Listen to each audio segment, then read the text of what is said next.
Joining ললোঁ আমাৰ ফেৰেংগা ছাৰৰ ইয়াত। আমাৰ ফেৰেংগা ছাৰ আমাৰ গাঁৱৰে হয়। আমি ইয়াত জইনিং ল'লোঁ।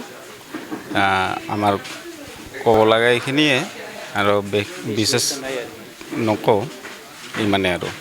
আগত কোনটো দলত আছিলে আপুনি? BPF-তো আছিলোঁ।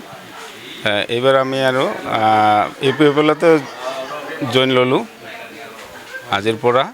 কেইজন জইন হ'ল আজি? আজি আমি জইনিং ল'লোঁ 10জন। এতিয়া কেনেকুৱা কাম কৰি যাব?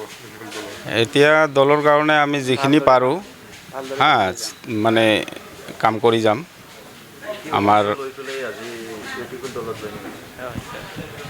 আজি ধৰক যে 5 বছৰতো আমি BTSCত ধৰক যে আমি শান্তিতে আছিলোঁ আৰু অনাগত দিন আমি শান্তি বিচাৰোঁ। আৰু এই চৰকাৰটো আমি এইটোৱেই ভাল পাইছোঁ যে বিগত দিনগতত আমি একো মানে সমস্যাবিলাক সমাধান আমি পাইছোঁ। আৰু ধৰক যে আগত কিছুমান এইফালে যোৱা এইবিলাক মানে সমস্যা আছিল, এইবিলাক আমি বৰ ভাল পাইছোঁ।